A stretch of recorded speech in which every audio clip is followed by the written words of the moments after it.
괴테가 쓴 시 중에요, 첫사랑이라고 하는 시가 있습니다. 제가 그 시를 잠깐 읽어드리겠습니다.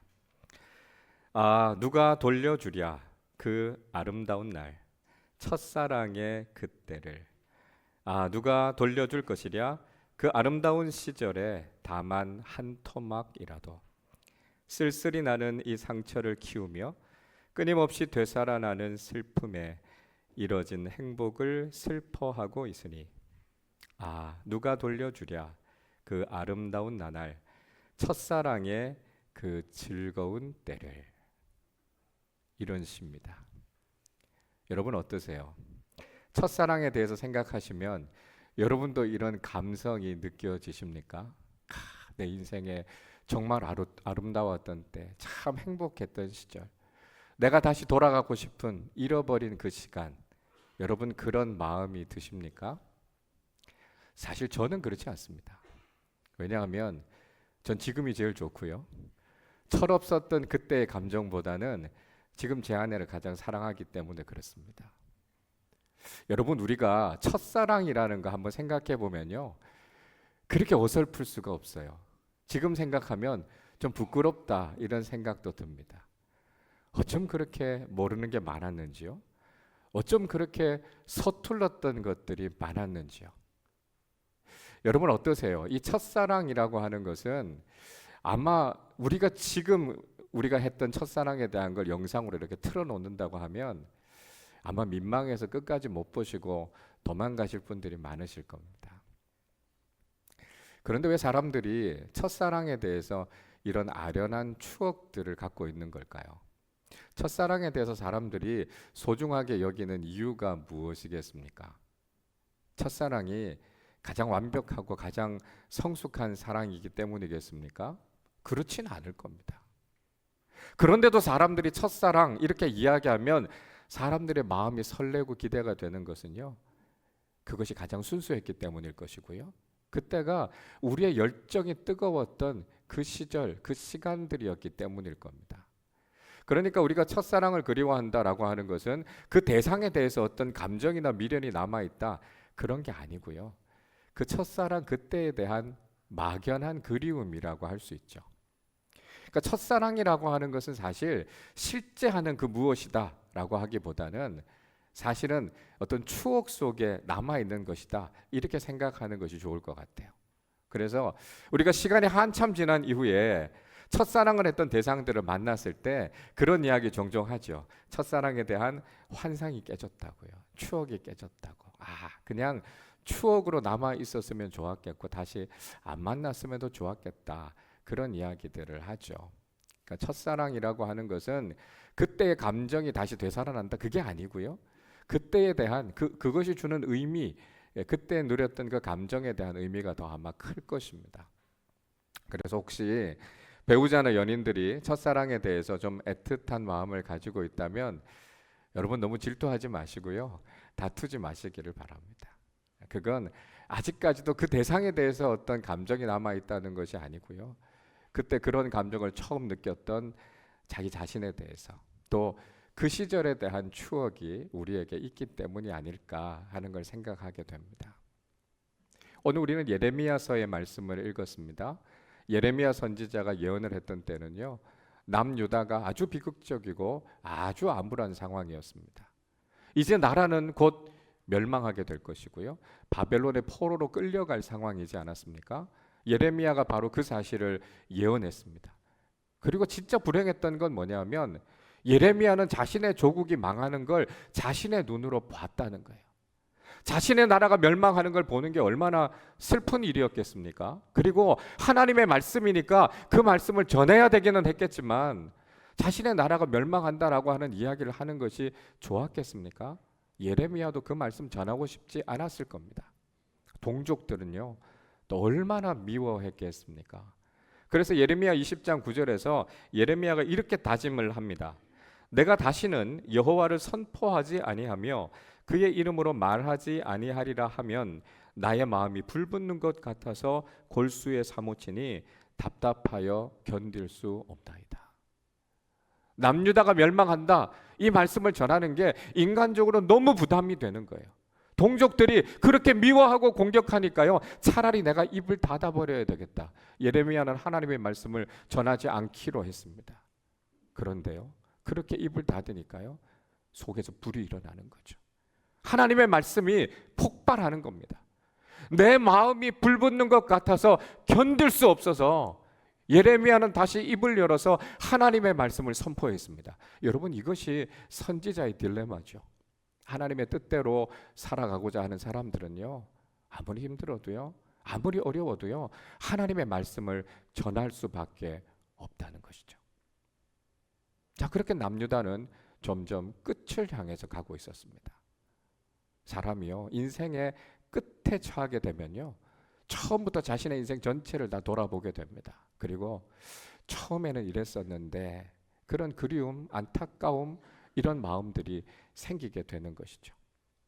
참 안타깝게도 결혼 생활을 마무리하려고 하시는 분들이 누가 그렇게 하라고 하지도 않았는데요, 그 끝에 서서 다시 한번 자신의 삶 전체를 돌아봅니다. 아, 처음에는 우리가 이렇게 좋았던 시간이 있었는데, 서로 사랑해서 부부가 됐던 그 시간들, 처음 아이를 낳고 행복했던 그 시간들을 생각하면서 안타까워하는 마음들을 가지게 되죠.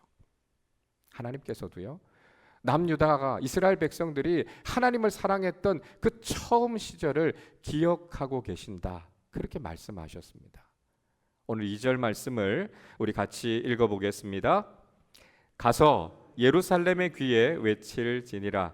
여호와께서 이와 같이 말씀하시기를 내가 너를 위하여 내 청년의 때의 인애와 내 신혼의 때의 사랑을 기억하노니 곧 씨 뿌리지 못하는 땅 그 광야에서 나를 따랐음이니라. 하나님께서 예레미야에게 하나님의 말씀을 담아 주셨습니다. 그 내용이 뭐냐면, 하나님께서 이스라엘 백성들을 사랑하시고 그들이 처음 하나님을 사랑했던 그때에 대한 처음 사랑을 이야기해 주신 거죠. 근데 그 처음 사랑이 참 귀하고 아름다웠습니다. 이스라엘 백성들이요, 씨 뿌리지 못하는 땅, 광야 같은 땅에서도 그들이 하나님을 따랐다, 그렇게 이야기하고 있습니다. 그들이 처음 하나님을 따를 때는요, 아무것도 없었어요. 그들이 하나님을 믿는다고 해서 그들이 무슨 세상적으로 좋은 것들, 대단한 것들을 얻을 수 있는 때가 아니었습니다. 그러나 그 상황 속에서도 그들은 하나님이 전부라고 고백했고요, 그렇게 하나님을 따랐다는 거예요. 이스라엘 백성들이 가졌던 그 처음 사랑이 하나님 보시기에는 너무 귀했다. 하나님께서 그 사랑을 기억하고 계신다, 그렇게 말씀하고 계십니다. 여러분, 우리가 처음 사랑을 할 때 그 순수함과 열정이 우리에게 있지 않습니까? 그렇게 서로를 바라보면서 서로가 전부라고 생각하면서 사랑하는 그 시간들이 있지 않습니까? 여러분, 신혼 초를 한번 생각해 보십시오. 여러분들 가운데서도 아마 단칸방에서 신혼살림 처음 시작하셨던 분들 많으실 겁니다. 그 많았던 짐들이 그 좁은 집에 어떻게 다 들어갔나 알 수도 없을 정도로 그렇게 좁고 불편한 데서 처음 결혼 생활 시작하신 분들 많으실 겁니다. 그런데요, 왜 그렇게 좋았는지요?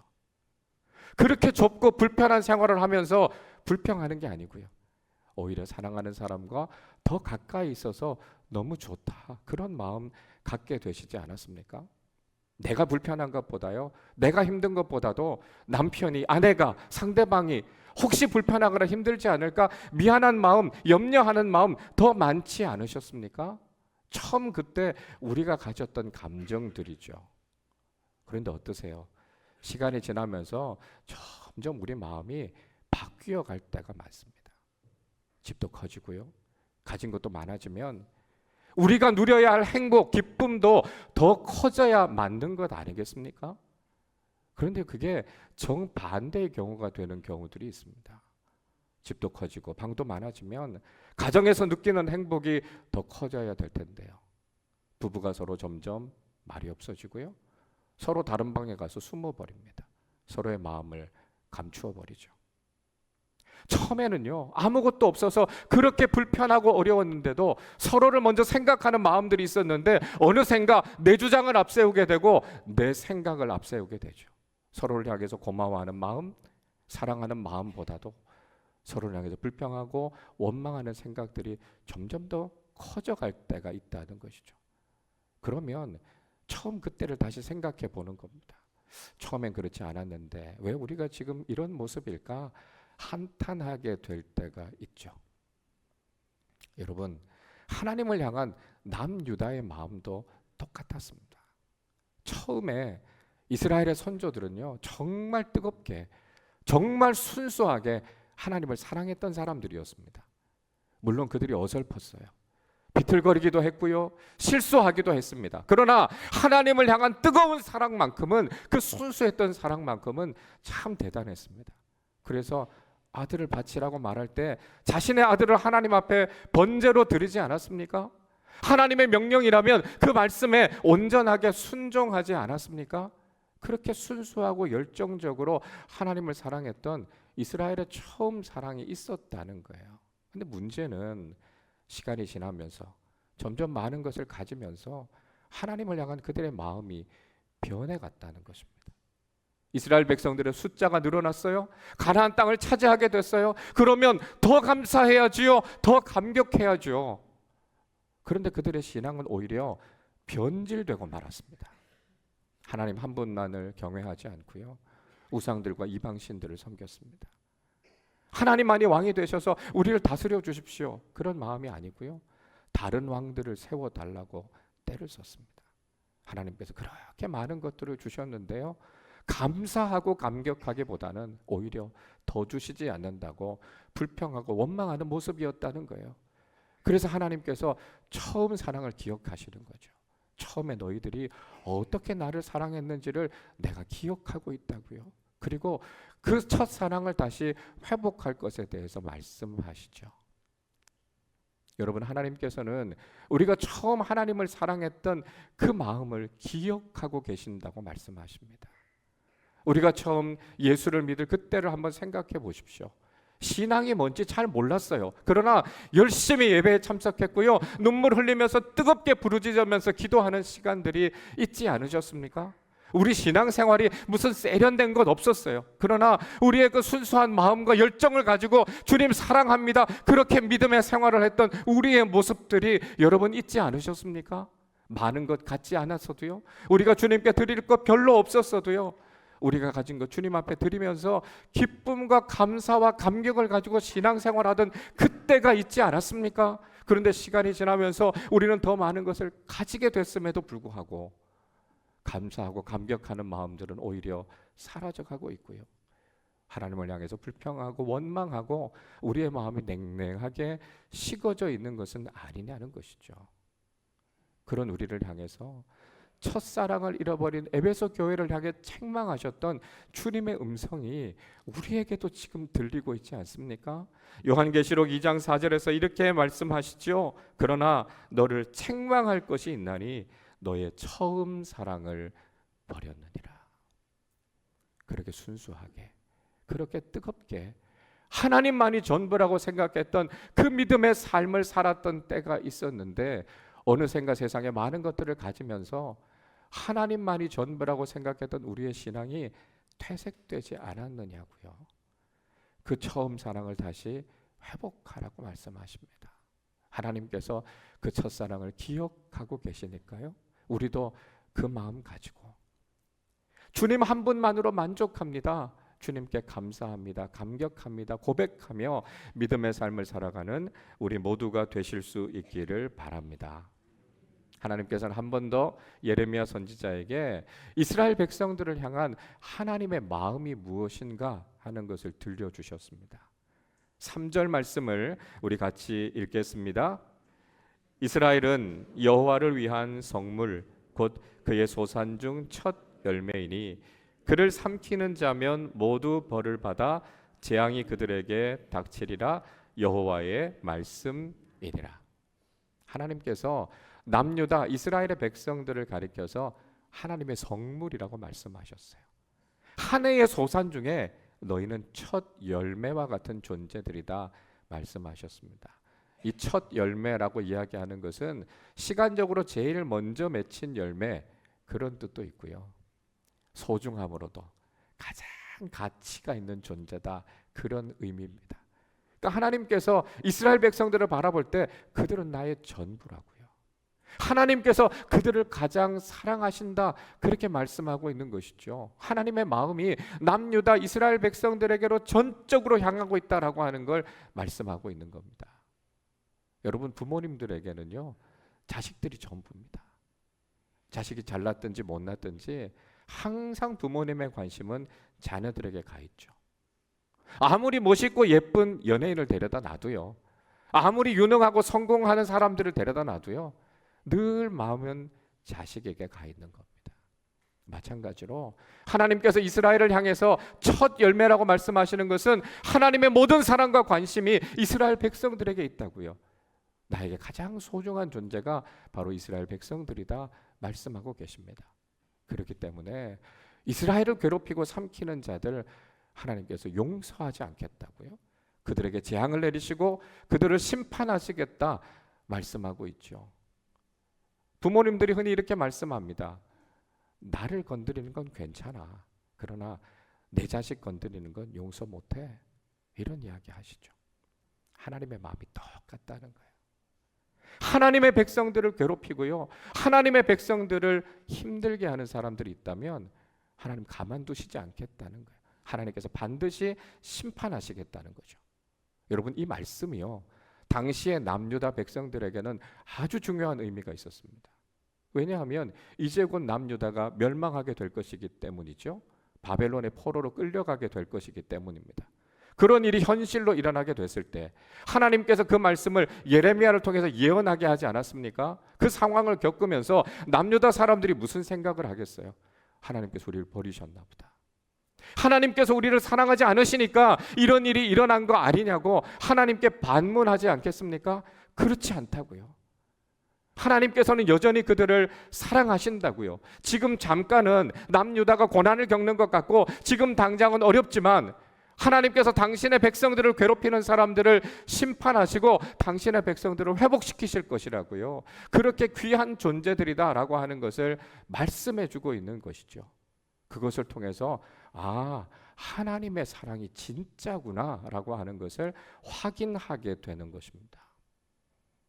여러분, 하나님께서는 이스라엘 백성들을 첫 열매로 여기셨습니다. 그들을 가장 사랑한다고 말씀하셨어요. 하나님의 사랑에 대해서 오해가 생길 때도 있지만 하나님의 사랑은 변하지 않고요, 하나님의 모든 마음이 그들의 백성에게로 전적으로 향하고 있다는 것을 말씀하고 계십니다. 여러분, 하나님의 마음이 이렇다면 우리는 어떻게 신앙생활을 해야 되겠습니까? 하나님께서 우리를 첫 열매로 여기시는 것처럼 우리도 역시 하나님을 향한 첫 열매 신앙을 가져야 하지 않겠습니까? 하나님이 우리의 삶의 전부이시라고요. 하나님께서 내 삶의 가장 우선순위라고요. 하나님께 가장 귀한 가치를 들여서 하나님을 높여드리고 예배하는 첫 열매 신앙을 가져야 하지 않겠습니까? 우리의 삶의 시작도 하나님이시고요, 우리의 삶의 가장 소중한 분도 하나님이시기 때문에 우리의 인생을 들여서 오직 하나님만을 높여드리는 삶을 살아가는 첫 열매 신앙을 우리도 회복해야 되지 않겠습니까? 오늘 우리는 맥주 감사주일로 하나님 앞에 예배드리고 있습니다. 맥주 감사주일은요, 첫 열매를 주신 하나님 앞에 감사로 예배를 드리는 것입니다. 하나님께서 우리를 첫 열매로 여기시고 우리를 가장 사랑해 주시는 주님의 그 마음을 깊이 깨닫고 우리도 우리의 삶의 첫 열매로 하나님을 높여드리는 믿음의 사람들이 되실 수 있기를 바랍니다. 우리를 사랑해 주신 하나님의 처음 사랑, 우리가 주님께 드렸던 그 첫사랑과 첫 열매의 신앙을 회복해서 하나님을 기쁘시게 하는 믿음의 삶을 살아가는 우리 모두가 되시기를 주님의 이름으로 축원합니다. 기도하겠습니다. 한량없는 사랑으로 우리를 품어주시는 하나님 아버지, 그 은혜와 사랑에 감사를 드립니다. 하나님께서 우리를 첫 열매로 여기시고 우리를 가장 소중한 존재로 사랑해 주시는 그 하나님의 마음을 깊이 깨닫고 우리도 첫 열매 신앙, 우리의 삶의 가장 중요한 것을 드려 하나님께 영광이 되며 주님을 위해 헌신하며 주님을 기쁘시게 하는 믿음의 삶 살아가게 하여 주옵소서. 오늘 우리가 성찬에 참여합니다. 우리를 구원하시기 위해서 모든 것을 주신 주님의 사랑을 다시 한번 기억하며 그 사랑을 누리고 이제 나아가 그 사랑을 전하며 주님을 위한 삶을 살아가는 우리 모두 되게 하여 주옵소서. 감사드리며 우리 주님 예수 그리스도의 이름으로 기도하옵나이다. 아멘.